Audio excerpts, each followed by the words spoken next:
Once upon a time, a new Satanist religion called Protestantism was created by a man named Martin Luther, who falsely criticized the Catholic Church's ways by posting his 95 Theses against them on the church door. A great war was waged between the evil Protestants who wanted church reform and the holy Catholics who insisted the ways of Catholicism were the ways the church must be ruled. Originally, Spain, Netherlands, and the Holy Roman Empire were ruled by the Grand Charles V.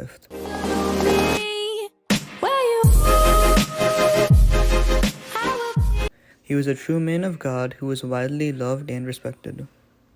Charles V handed down the rule of Spain to his son Philip. So my son, Philip II, I give to you Spain. You are now the king of Spain. Philip married Mary I to increase the power of Catholicism in both countries. Philip tried to make the Netherlands Catholic and heavily taxed them. This led to a major religious conflict and the 80 Years' War. During the 80 Years' War, there was many attempts by Spain to take control of the Netherlands, but all of them failed. Eventually, the Netherlands split between malicious Protestants of the north and the blessed Catholics in the south. Mary was vehemently opposed by Protestants, going as far as to call her Bloody Mary, so when Elizabeth I took the throne, the country was quickly corrupted and made Protestant.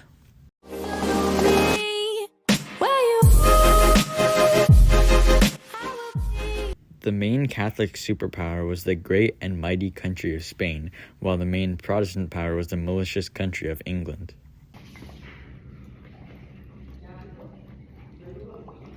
The Native Americans in our colonies in the New World are bringing immense wealth.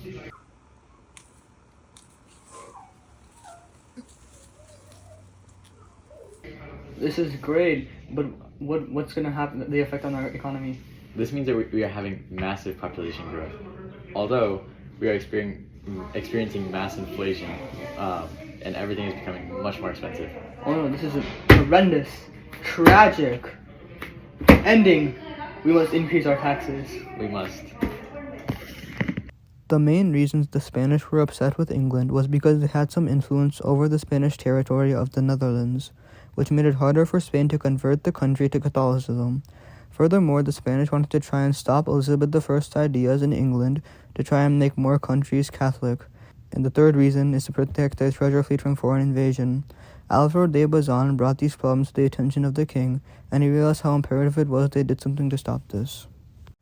They prepared their Armada, made up of 130 ships and 26,000 soldiers.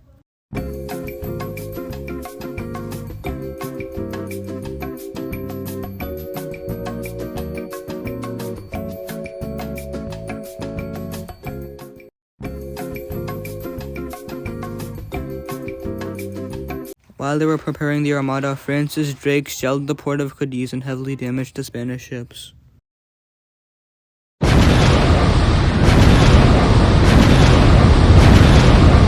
Eventually, in 1588, the Armada set sail for England. The brilliant plan organized by the Spanish was to enter through the English Channel and attack the English and Netherlands at close range. However, when it was finally time to attack, the mighty Spanish fleet was blown off course by what is now known as the Protestant wind. This is one of the main reasons the English got the advantage while fighting. Also, the English and Dutch had faster and smaller ships, which allowed them to quickly move and disperse the Spanish fleet. Furthermore, they could shoot faster and further than the Spanish could, so it was a losing battle. The Spanish made it to the English Channel, but were decimated by the English. Very few ships were able to make it past the Channel, and even fewer made it back to the country.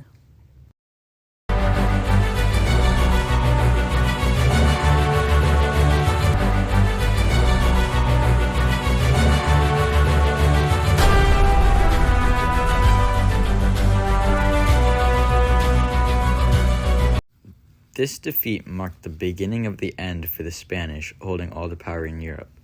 This had lasting consequences which Spain never recovered from. Additionally, it marked the beginning of England as a world power and a strong naval body, along with the fact that long-range naval warfare was now introduced for the first time, ending prior close-quarter fighting. This meant that Spain could no longer become a large world power as England had proved its dominance. This was horrible for the world, as the evil Protestants were able to gain more control and footing in the world. So now us Catholics must band together to try and fight against these evil Protestants and stop their horrifical ways. So take this video as a reminder to keep being Catholic and help spread the word of the gospel and the true Lord in Catholicism.